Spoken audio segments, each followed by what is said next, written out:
I would like to call the second speaker in proposition Professor Anatol Lieven, who is an author, journalist, and policy analyst who's written on a great many subjects, from Russia to Pakistan, till most recently on climate change. He has a book that came out on Saturday called Climate Change in the Nation State, The Realist Case. Sadly, due to a mix-up entirely of my own fault, that is the only copy in the building, but it is available in all good bookstores, I assure you. He is also a professor at Georgetown University of Qatar, where he focuses on a great, well, I say focuses, he doesn't really focus, he covers almost everything. Anatol, the floor is yours.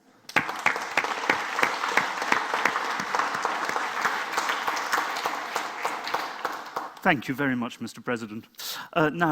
My position on this motion recalls an old Russian joke about the difference between the Russian optimist and the Russian pessimist. The Russian optimist says, things are so bad they couldn't possibly get worse. And the Russian pessimist says, no, they could get worse. I am very much afraid.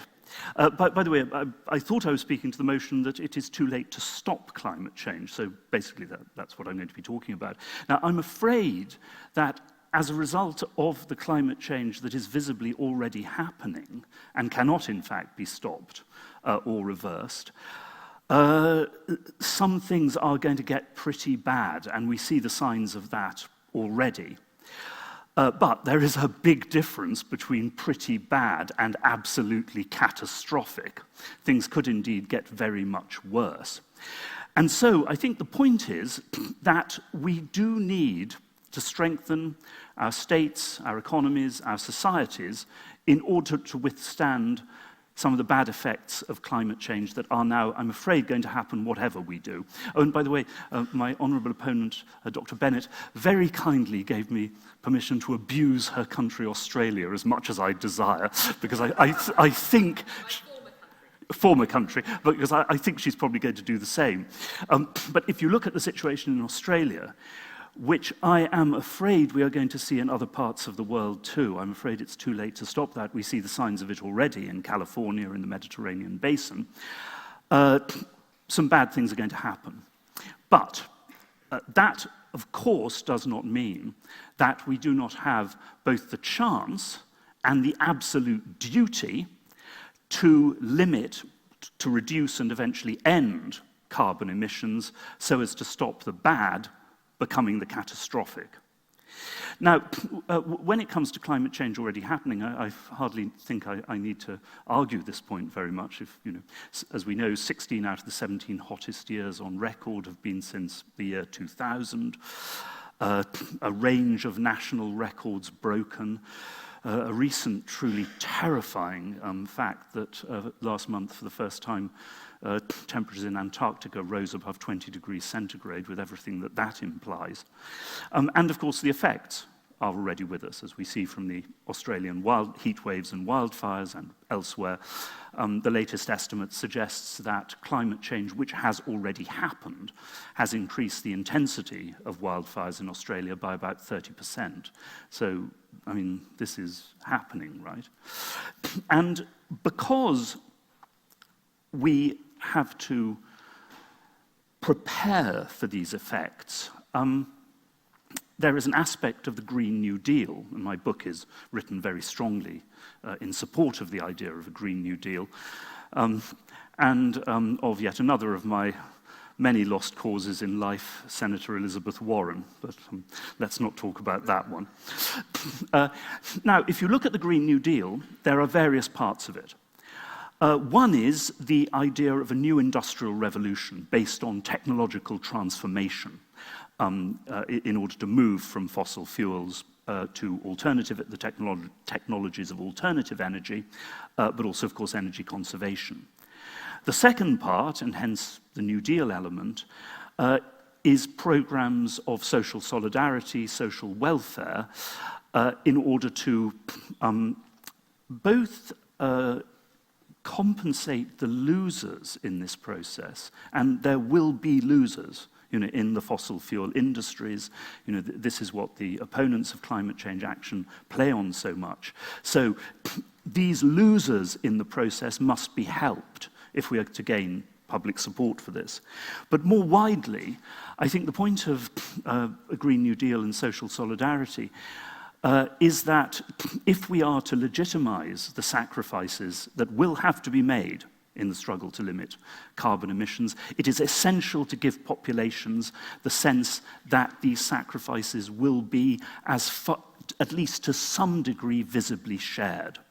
As you can imagine, I strongly supported President Macron's fuel tax in France, but I viewed it as politically crazy to combine that with tax cuts for corporations and the rich. That is politically non-viable. So that's the second part of climate change. But I think there is a third aspect of the Green New Deal, which has perhaps been less remarked, but why I regard it as important and necessary, which is once again to strengthen the resilience and the solidarity of our societies in the face of the negative impacts which will happen. And if one remembers that one of the predictions generally made for the results of climate change is the spread of tropical diseases northwards. Well, we are experiencing today what that means, not just in terms of loss of human life, but of course also economic and social disruption. And the legitimacy of states and governments, starting with China but not ending there, now to an extent depends on their response to this. And once again, if we think coronavirus is bad, things could get very, very much worse, and we have to be prepared for that. But at the same time, once again, this of course is the whole point about trying to set safe or, well, relatively safe limits for a rise in temperatures. I fear, by the way, the new target of the Intergovernmental Panel on Climate Change of 1.5 degrees is already lost. I simply don't think we can achieve that. In that sense, it is too late for that. 2 degrees, I hope we can still achieve. And the point is, of course, that 2 degrees or so, this is in no way an absolutely fixed and rigid number, and sea level rises of 1 meter, 2 meters, even 3 meters, can be managed. At least in Britain. Of course, there are other parts of the world, in Bangladesh, which may be considerably worse. But I think our states, societies, economies are strong enough to manage that. Now, of course, if this goes up and it becomes 10 meters of rise, well, then it's going to get very difficult. Then you are looking at the wreckage of great cities around the world, including in this country. But of course, the main point is that if we lose control of this process altogether, and you get feedback loops, which means that 3 degrees become 4 degrees, methane releases in the Arctic, melting of the ice, 4 degrees becomes 5 degrees, 5 degrees becomes 6 degrees, then one is looking, if this happens, one is looking at the inevitable destruction of civilization. It cannot withstand a situation in which sea levels rise by hundreds of meters and the climate goes back to the age of the dinosaurs. I have a feeling the only humans who will really survive this in good form are a new species which I call Homo plutocraticus muscicus, which is billionaire friends of Elon Musk who will get onto the spaceships for somewhere else. But I have a feeling that won't include most people in this audience, so I wouldn't hope for too much from that prospect. Now, I strongly suspect that actually we're not really disagreeing about much. You know, we have to pretend to disagree because we're debating against each other. But there is perhaps one point about this which we need to argue with a more sort of rigidly fundamentalist climate change activists, among whom I do not include my honourable opponents, because on that wing of politics and thought, there does seem to have been a feeling that to talk about adaptation to inevitable changes means one is somehow denying the need for action to reduce emissions. This I find a completely illogical position. If you look at Australia, forgive me again, it was obviously criminally irresponsible of conservative governments in Australia to abandon carbon taxes and abandon Australia's responsibility to reduce carbon emissions.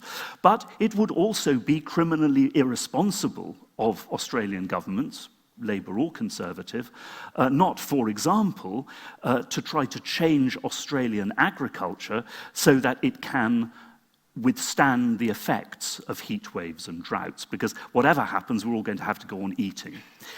So, remembering where I started, I think that our slogan should be, in dealing with climate change, that of the famous maxim of Antonio Gramsci. Pessimism of the intellect, but optimism of the will. Thank you.